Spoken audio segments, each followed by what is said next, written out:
ಪ್ರೇಕ್ಷಕರೆಲ್ಲರಿಗೂ ಸ್ವಾಗತ ಸುಸ್ವಾಗತ. ನಾವು ಇಂದು ಕಿಚ್ಚ ಸುದೀಪ್ ರವರ ಜೀವನ ಚರಿತ್ರೆ, ಅವರು ನಡೆದು ಬಂದ ದಾರಿಯ ಬಗ್ಗೆ ನಿಮ್ಮೆಲ್ಲರಿಗೆ ತಿಳಿಸ್ಕೊಳ್ತೇವೆ. ಅದಕ್ಕಿಂತ ಮುಂಚೆ ನೀವಿನ್ನು ನಮ್ಮ ವಿರಾಜ್ಯ ನ್ಯೂಸ್ ಚಾನೆಲ್ನ ಸಬ್ಸ್ಕ್ರೈಬ್ ಆಗಿಲ್ಲ ಅಂತ ಅಂದ್ರೆ ಈ ಕೂಡಲೇ ಸಬ್ಸ್ಕ್ರೈಬ್ ಆಗಿ ಬೆಲ್ ಬಟನ್ ಐಕಾನ್ನ ಒತ್ತಿ ನಾವು ಮಾಡುವ ಪ್ರತಿಯೊಂದು ವಿಡಿಯೋವನ್ನ ನೀವು ನೋಡಿ. ಕಿಚ್ಚ ಎಂದೇ ಖ್ಯಾತಿ ಪಡೆದಿರುವ ಸುದೀಪ್ ಬಹುಮುಖ ಹಾಗೂ ಬಹುಭಾಷಾ ನಟ. ಇವರು 1973 ಸೆಪ್ಟೆಂಬರ್ 2ರಂದು ಶಿವಮೊಗ್ಗದಲ್ಲಿ ಜನಿಸಿದರು. ತಂದೆ ಸಂಜೀವ್ ಮಂಜಪ್ಪ ಹಾಗೂ ತಾಯಿ ಸರೋಜಾ. ಸುದೀಪ್ ಬೆಂಗಳೂರಿನ ದಯಾನಂದ ಸಾಗರ ಇಂಜಿನಿಯರಿಂಗ್ ಕಾಲೇಜಿನಲ್ಲಿ ಮೆಕ್ಯಾನಿಕಲ್ ಇಂಜಿನಿಯರಿಂಗ್ ಪದವಿ ಪಡೆದಿದ್ದಾರೆ. ಅಂಡರ್ 17 ಹಾಗೂ ಅಂಡರ್ 19 ಕ್ರಿಕೆಟ್ನಲ್ಲಿ ತಮ್ಮ ಕಾಲೇಜನ್ನು ಪ್ರತಿನಿಧಿಸಿದ ಸುದೀಪ್ ರವರಿಗೆ ನಟನೆ ಅಂದ್ರೆ ಅಚ್ಚುಮೆಚ್ಚು. ಹೀಗಾಗಿ ಮುಂಬೈನ ರೋಷನ್ ತನೇಜಾ ಸ್ಕೂಲ್ ಆಫ್ ಆಕ್ಟಿಂಗ್ ಅಲ್ಲಿ ಸೇರಿಕೊಂಡು ತರಬೇತಿ ಕೂಡ ಪಡೆದುಕೊಳ್ಳುತ್ತಾರೆ. ನಂತರ ಉದಯ ಟಿವಿಯಲ್ಲಿ ಪ್ರಸಾರವಾಗುತ್ತಿದ್ದ ಸುಧಾಕರ್ ಭಂಡಾರಿ ನಿರ್ದೇಶನದ ಪ್ರೇಮದ ಕಾದಂಬರಿ ಎಂಬ ಧಾರಾವಾಹಿಯ ಮೂಲಕ ಕಿರುತೆರೆಗೆ ಪಾದಾರ್ಪಣೆ ಮಾಡುತ್ತಾರೆ. ನಟ ಸುದೀಪ್ 1997ರಲ್ಲಿ ತೆರೆಕಂಡ ತಾಯವ್ವ ಚಿತ್ರದ ಮೂಲಕ ಕನ್ನಡ ಚಿತ್ರರಂಗಕ್ಕೆ ಎಂಟ್ರಿ ಕೊಟ್ಟರು. 1999ರಲ್ಲಿ ಪ್ರತ್ಯರ್ಥ ಸಿನಿಮಾದಲ್ಲಿ ಪೋಷಕ ಪಾತ್ರದಲ್ಲಿ ನಟಿಸಿದರು. ನಂತರ ಸುನಿಲ್ ಕುಮಾರ್ ದೇಸಾಯಿ ರವರ ನಿರ್ದೇಶನದಲ್ಲಿ ಮೂಡಿಬಂದ ಸ್ಪರ್ಶ ಸಿನಿಮಾದಲ್ಲಿ ನಾಯಕನಾಗಿ ಅಭಿನಯಿಸಿದರು. 2001ರಲ್ಲಿ ಸುದೀಪ್ ರವರು ಪ್ರಿಯಾರವರನ್ನ ಮದುವೆಯಾದರು ಹಾಗೂ 2001ರಲ್ಲಿ ತೆರೆಕಂಡ ಹುಚ್ಚ ಸಿನಿಮಾ ಸುದೀಪ್ ರವರ ಜೀವನಕ್ಕೆ ಒಂದು ದೊಡ್ಡ ಟರ್ನಿಂಗ್ ಪಾಯಿಂಟ್ ಎಂದರೆ ತಪ್ಪಾಗಲ್ಲ. ಹುಚ್ಚ ಸಿನಿಮಾದಲ್ಲಿ ಅಮೋಘವಾದ ಅಭಿನಯದಿಂದ ಸಿನಿ ಪ್ರೇಕ್ಷಕರಿಗೆ ತುಂಬಾ ಹತ್ತಿರವಾದರು. ಹುಚ್ಚ ಸಿನಿಮಾದಲ್ಲಿ ಸುದೀಪ್ ಪಾತ್ರದ ಹೆಸರು ಕಿಚ್ಚ. ಈ ಸಿನಿಮಾ ಸೂಪರ್ ಹಿಟ್ ಆಗುತ್ತಿದ್ದಂತೆ ಅವರನ್ನು ಅಭಿಮಾನಿಗಳೆಲ್ಲರೂ ಪ್ರೀತಿಯಿಂದ ಕಿಚ್ಚ ಕಿಚ್ಚ ಎಂದು ಕರೆಯಲಾರಂಭಿಸಿದರು. ಇದೀಗ ಸುದೀಪ್ ಕಿಚ್ಚ ಸುದೀಪ್ ಎಂದೇ ಪ್ರಸಿದ್ಧಿಯಾಗಿದ್ದಾರೆ.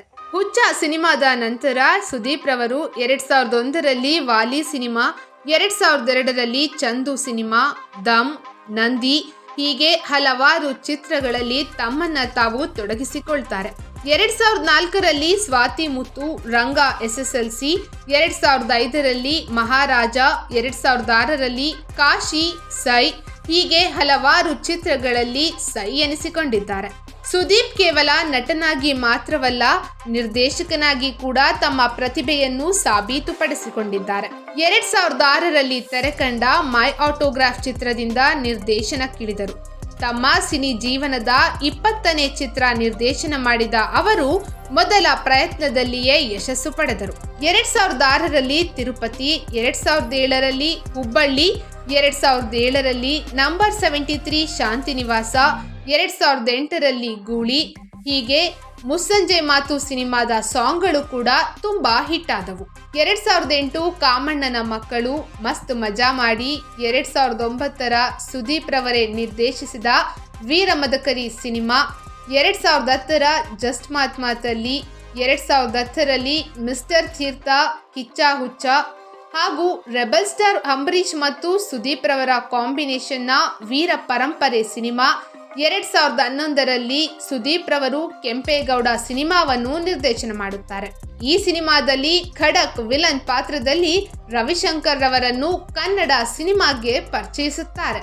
2011ರಲ್ಲಿ ವಿಷ್ಣುವರ್ಧನ ಸಿನಿಮಾ, 2013ರಲ್ಲಿ ವರದನಾಯಕ ಬಚ್ಚನ್, 2014ರಲ್ಲಿ ಕ್ರೇಜಿ ಸ್ಟಾರ್ ರವಿಚಂದ್ರನ್ ಹಾಗೂ ಕಿಚ್ಚ ಸುದೀಪ್ ರವರ ಕಾಂಬಿನೇಷನ್ ಸುದೀಪ್ ರವರೇ ನಿರ್ದೇಶನ ಮಾಡಿದ ಮಾಣಿಕ್ಯ ಸಿನಿಮಾ ಬಾಕ್ಸ್ ಆಫೀಸ್ನಲ್ಲಿ ಅಭೂತಪೂರ್ವ ಯಶಸ್ಸನ್ನು ಪಡೆದುಕೊಳ್ಳುತ್ತದೆ.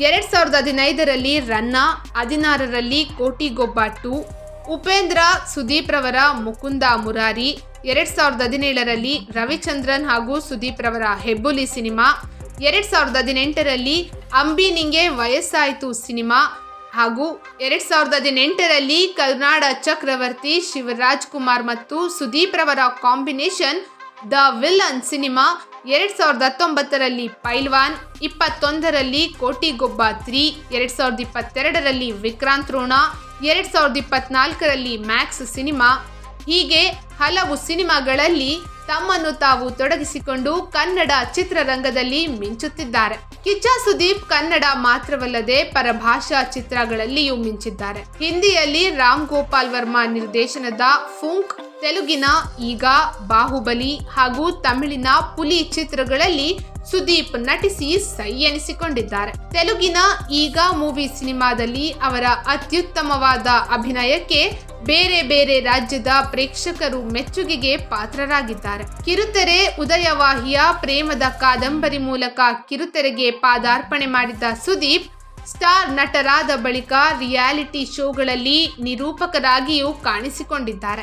ಮೊದಲಿಗೆ ಸುವರ್ಣ ವಾಹಿನಿಯಲ್ಲಿ ಪ್ರಸಾರವಾಗುತ್ತಿದ್ದ ಪ್ಯಾಟೆ ಹುಡ್ಗೀರ್ ಹಳ್ಳಿ ಲೈಫು ಕಾರ್ಯಕ್ರಮವನ್ನು ನಡೆಸಿಕೊಟ್ಟರು. ನಂತರ ಕಲರ್ಸ್ ಕನ್ನಡದ ಬಿಗ್ ಬಾಸ್ ಕಾರ್ಯಕ್ರಮದಲ್ಲಿ ಸಕ್ರಿಯರಾದರು. ಸದ್ಯ ಬಿಗ್ ಬಾಸ್ ಕಾರ್ಯಕ್ರಮ 11 ಸೀಸನ್ಗಳನ್ನು ಯಶಸ್ವಿಯಾಗಿ ಮುಗಿಸಿದೆ. ಜೊತೆಗೆ ಕ್ರಿಕೆಟ್ನಲ್ಲಿಯೂ ತಮ್ಮನ್ನು ತಾವು ತೊಡಗಿಸಿಕೊಂಡಿದ್ದಾರೆ. ನಿರ್ಮಾಣ ಸಂಸ್ಥೆ 2006ರಲ್ಲಿ ತೆರೆ ಕಂಡ ಮೈ ಆಟೋಗ್ರಾಫ್ ಚಿತ್ರದ ಮೂಲಕ ಸುದೀಪ್ ರವರ ಕಿಚ್ಚ ಕ್ರಿಯೇಷನ್ಸ್ ಸಂಸ್ಥೆ ಕೂಡ ಆರಂಭವಾಯಿತು. ನಂತರ ಈ ಬ್ಯಾನರ್ ಅಡಿಯಲ್ಲಿ ನಂಬರ್ 73, ಶಾಂತಿನಿವಾಸ, ಮಾಣಿಕ್ಯ, ಜಿಗರ್ ತಂಡ, ಅಂಬಿ ನಿಂಗೆ ವಯಸ್ಸಾಯ್ತೋ ಚಿತ್ರಗಳ ಜೊತೆಗೆ ವಾರಸ್ದಾರ ಎಂಬ ಧಾರಾವಾಹಿಯನ್ನು ನಿರ್ಮಿಸಿದ್ದಾರೆ. ಸುದೀಪ್ ಒಬ್ಬ ಶ್ರೀಮಂತರ ಮಗ ಆದರೂ ಕೂಡ ತಮ್ಮ ಪರಿಶ್ರಮ ಹಾಗೂ ತಮ್ಮ ಅಭಿನಯದ ಮುಖಾಂತರ ಇಷ್ಟೊಂದು ಪ್ರಸಿದ್ಧಿ ಪಡೆದಿದ್ದಾರೆ. ಇದು ಕಿಚ್ಚ ಸುದೀಪ್ ರವರು ಕನ್ನಡ ಚಿತ್ರರಂಗದಲ್ಲಿ ನಡೆದು ಬಂದ ದಾರಿ. ಇಷ್ಟೆಲ್ಲ ಹೊರತುಪಡಿಸಿ ಕಿಚ್ಚ ಸುದೀಪ್ ರವರ ಬಗ್ಗೆ ನಿಮಗ್ ತಿಳಿದಿರೋ ವಿಷಯನ ಕಮೆಂಟ್ ಮಾಡಿ ತಿಳಿಸಿ. ಹಾಗೆ ವಿಡಿಯೋ ಇಷ್ಟ ಆದಲ್ಲಿ ಲೈಕ್ ಮಾಡಿ, ಶೇರ್ ಮಾಡಿ ಹಾಗೂ ಸಬ್ಸ್ಕ್ರೈಬ್ ಮಾಡಿ. Thank you.